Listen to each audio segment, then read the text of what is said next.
Have you ever noticed that every time someone demands an explanation from you, you walk away feeling smaller? Like you've just been put on trial for the crime of making your own decisions? Right now, there's someone in your life who has trained you to explain yourself. Every choice, every boundary, every decision, they need to understand it, approve it, dissect it, and you do it. You stand there defending your life to someone who isn't living it. But here's what you don't see. They don't actually want to understand. They want to control. Every, "Why did you do that?" and "I don't get why you," isn't curiosity. It's domination. They're feeding off your need to justify your existence. Think about the last time you said, "I can't make it," to someone's invitation. Did they accept it? Or did they immediately launch into, "But why? What's so important? Can't you reschedule?" Until you found yourself giving a detailed breakdown of your evening plans to someone who had no business knowing them. That exhausting feeling afterwards? That's not politeness draining you. That's power hemorrhaging from your body into theirs. Carl Jung understood something most people never realize. Over-explanation isn't communication. It's psychological submission. Every time you justify a decision that doesn't affect them, you're not being considerate. You're being controlled. And here's the part that'll make your skin crawl. The people who demand the most explanations from you are often the ones who give you the least. They can cancel plans with, "Something came up," but you need to provide a dissertation on why you're not available Tuesday night. You've been living as if your choices need external approval, as if your boundaries require consensus, as if your life is a democracy where everyone gets a vote. But what would happen if you stopped? What if the next time someone demanded an explanation you haven't agreed to give, you simply said, "I've decided," and then silence? I'll tell you what happens. They panic. Because they were counting on your explanation to either argue with it, guilt-trip you about it, or use it to make you doubt yourself. Your silence strips them of their weapon. The most dangerous truth Jung ever revealed is this: the moment you stop explaining yourself to people who haven't earned that access, you discover who was actually in your life and who was just there to manage it. Today, we're exploring the 5 ways over-explanation is slowly murdering your authority, feeding energy vampires, and keeping you trapped in an exhausting performance of seeking approval from people who will never give it. Because when you see what Jung called the psychology of power dynamics, you'll realize that every explanation you give to someone who doesn't deserve it is teaching them that your decisions are negotiable. And they're not. But before we get there, we need to understand the hidden manipulation you don't see. Right now, there are people in your life who have trained you to explain yourself like a dog performing tricks for treats, not because they need the information, but because they feed off the process of making you justify your existence. Think about it. When was the last time someone demanded an explanation from you and you walked away feeling more powerful? Never. Because that's not what's happening. What's happening is a subtle form of psychological vampirism where others position themselves as judges of your choices while offering nothing of value in return. Here's the sick truth. They've turned your consideration into their weapon. Every time you explain yourself, you're not being polite. You're being harvested. Your mental energy, your emotional labor, your desperate need to be understood, it all flows directly into their ego tank, while yours runs empty. Jung understood that what we call our persona, the mask we wear in social situations, often becomes a prison. You've been conditioned to believe that explaining shows you're thoughtful, considerate, reasonable, but here's what's really happening. You're performing for an audience of psychological predators who will never be satisfied because satisfaction isn't the point. Control is. Watch this pattern. The person who demands to know why you can't attend their event isn't seeking understanding. They're seeking leverage to guilt you. The colleague who questions your work methods isn't trying to help. They're establishing dominance by making you defend competence you've already proven. The family member who needs you to justify your life choices isn't showing concern. They're maintaining their fantasy that they own you. And you know what the most insidious part is? They've convinced you that resisting their interrogation makes you the problem. That setting boundaries around your decision-making process makes you secretive or difficult or selfish. They've weaponized your empathy against you, making you feel guilty for protecting your own mental resources. But Jung would tell you that this is pure projection. The people who can't accept your decisions without detailed explanations are the ones with the problem. They're the ones who can't tolerate your autonomy because it threatens their illusion of control over you. They need you dependent on their approval because your independence reminds them of their own powerlessness. Every time you explain yourself to someone who hasn't earned that access, you're teaching them that your choices are up for debate. You're training them to believe they have a vote in your life. You're essentially saying, "Please approve of me. Please validate my decisions.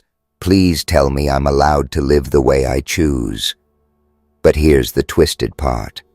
They never approve. Not really. Because the game was never about getting their approval. The game was about keeping you seeking it, keeping you small, keeping you dancing for their entertainment while your soul slowly withers from the performance. Now, if this is hitting you like a psychological sledgehammer, if you're starting to see patterns you've never noticed before, hit that subscribe button. Because we're about to go deeper into Jung's understanding of energy dynamics, and you're going to need this foundation for what's coming next. The cost of staying the same isn't just exhaustion. It's the slow murder of your self-respect. It's the gradual surrender of your sovereignty to people who will never respect you for it. It's trading your power for the illusion of harmony with people who literally thrive on your powerlessness like emotional parasites. But that's what we'll talk about in the next part.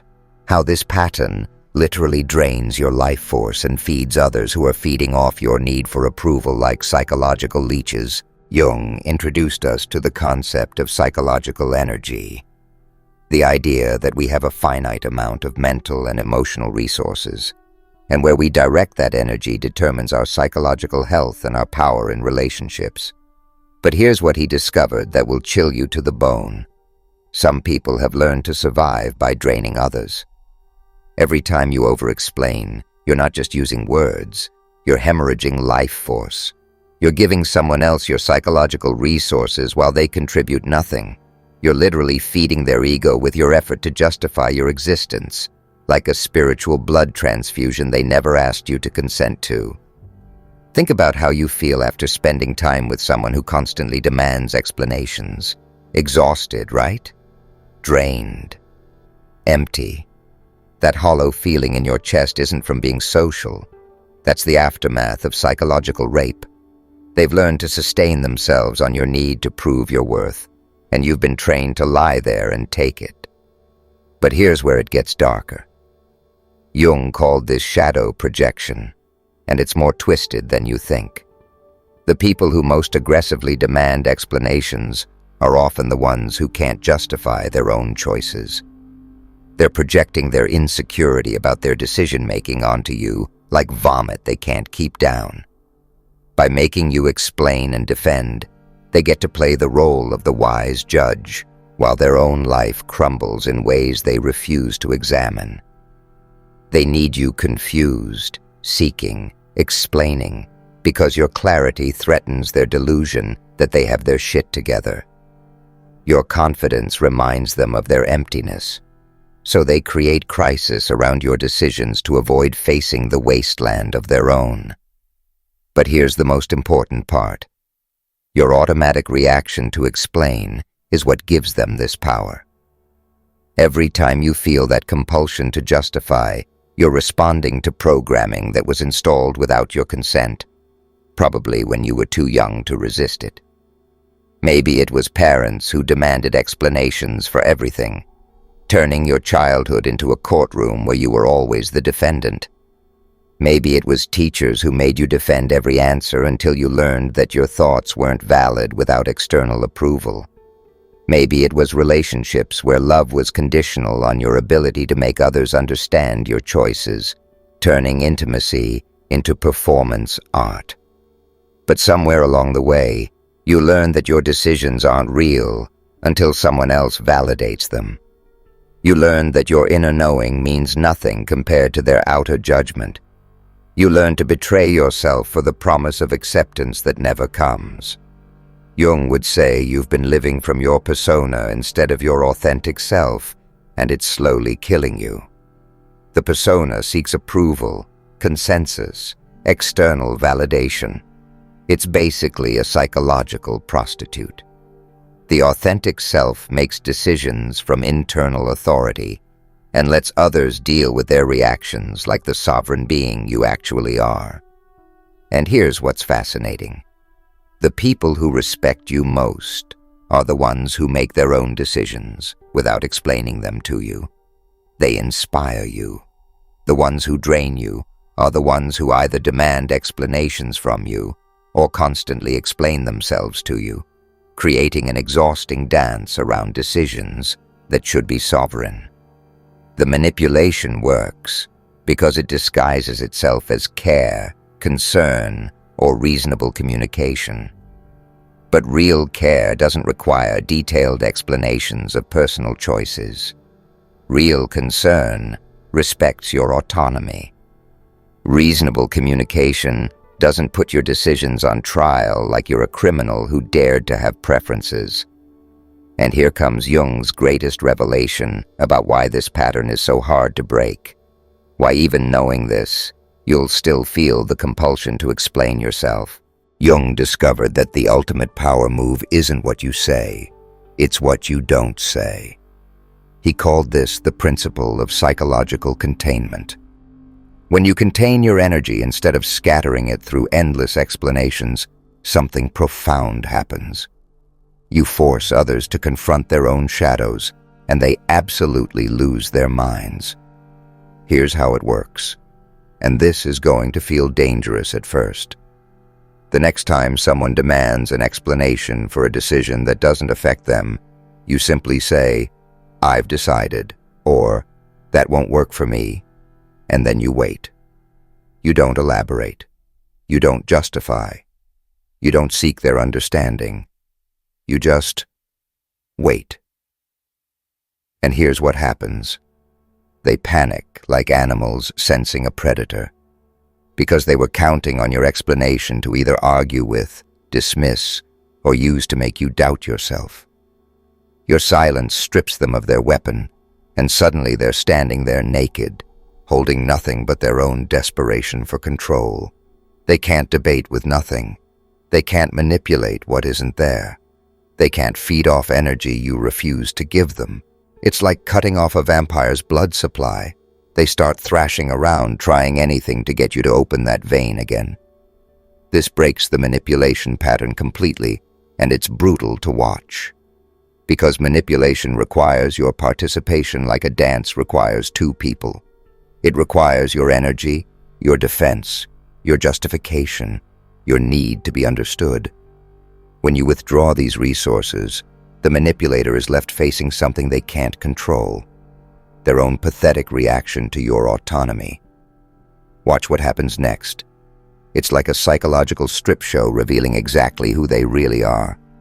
Some will get angry, and that fury, that's their shadow revealing itself, showing you the entitled child who believes they own you. Some will guilt-trip you with phrases like, "I thought we were closer than this." That's their manipulation pattern, desperately trying to restart like a broken engine. Some will accuse you of being secretive or uncaring. That's their projection of their own discomfort with the fact that you're not their property. But here's the beautiful part. The ones who respect you will simply accept your decision and move on. No drama, no interrogation, no emotional manipulation. They'll just respect your choice like functioning adults. And that's how you know who belongs in your life and who's been treating you like their emotional slave.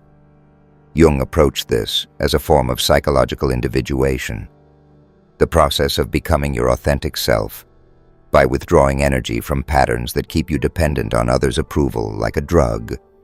He understood that true maturity means making decisions from your center, not from your wounds or your desperate need to please people who don't even like you. This will feel uncomfortable at first, like psychological withdrawal from an addiction you didn't know you had. You've been trained to believe that explanation equals respect, that silence equals rudeness, that maintaining privacy around your decision-making process makes you a bad person. But Jung would tell you that this discomfort is exactly what growth feels like, the ego death of your people-pleasing persona. The question isn't whether others will understand your choices. The question is whether you trust your own judgment enough to stop seeking external validation for internal decisions. The question is whether you're ready to be free, even if freedom means some people will hate you for refusing to be their emotional entertainment. Because that's what this really is. You've been performing for their amusement, and now you're walking off stage. First comes the silence. The moment you stop explaining yourself to people who haven't earned that access, you'll experience what Jung called the uncomfortable pause of individuation. Others won't know how to relate to you anymore. Some will challenge your new boundaries like addicts desperate for their next fix. Others will accuse you of changing, becoming cold, losing your warmth. Good. That means it's working. That means the parasites are losing their host. Because what happens next is what Jung described as psychological purification, and it's going to feel like social chemotherapy. The people who are only in your life because they could manipulate you through guilt and interrogation will gradually drift away like smoke. The relationships that were built on your willingness to justify your existence will naturally end, withering without the constant supply of your emotional labor they were feeding on. This might feel like loss initially, like you're losing friends, family, connections. But Jung understood it as liberation from a prison you didn't even know you were in. You're not losing real connections. You're losing energy drains disguised as relationships. You're not losing love. You were never receiving it. You were providing entertainment, validation, and control to people who confuse their need for dominance with caring about you. Watch what happens to the ones who can't handle your transformation. They'll try guilt. You used to be so easy to talk to. They'll try manipulation. I don't know what's gotten into you. They'll try social pressure. Everyone's worried about you. It's the death throes of their control system, and it's beautiful to witness once you understand what you're seeing.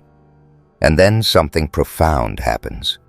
The people who remain start treating you with a different kind of respect, like they're finally meeting the real you for the first time.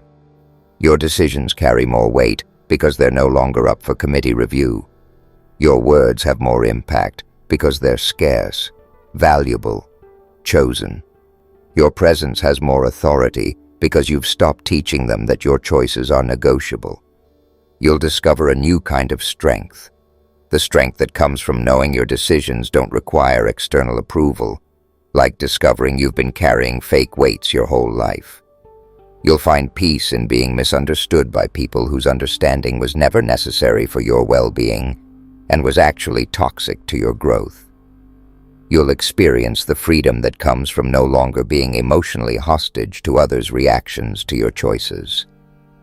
Jung called this true psychological sovereignty, the ability to live from your authentic self rather than from the patterns others have trained you to maintain for their comfort and control. It's the difference between being a person and being a performance. You'll lose the people who needed you to be weak to feel strong themselves, but these weren't people anyway. They were emotional vampires wearing human masks. But you'll gain the respect of those who recognize real authority when they see it. You'll lose the exhausting performance of constant justification, but you'll gain mental and emotional energy for what actually matters in your life, instead of what matters to people who don't matter. The person you become when you stop over-explaining is someone others can't manipulate, can't guilt, can't drain. And that person is who you were before the world taught you to seek approval for your own life, before they convinced you that your existence required their permission. Now tell me, looking into my eyes right now, are you ready to be misunderstood by people whose understanding was keeping you small and manageable? Are you ready to disappoint people whose approval was costing you your soul? Are you ready to stop explaining your choices to people who were never going to support them anyway, because your success threatens their mediocrity? Because Jung understood that this transformation isn't just about changing how you communicate, it's about reclaiming your right to exist on your own terms without a jury of people who aren't qualified to judge your life. Tell me in the comments. Are you ready to stop explaining your life to people who aren't living it? Write, "I choose sovereignty," if you're ready to start this transformation. And if you know someone who needs to hear this message, share this video. Because sometimes the most loving thing we can do is help someone stop giving their power away to people who will never value it. Your life doesn't need their approval. Your decisions don't need their understanding. Your choices don't need their validation. You are not on trial. You never were. The question is, are you ready to stop acting like you are?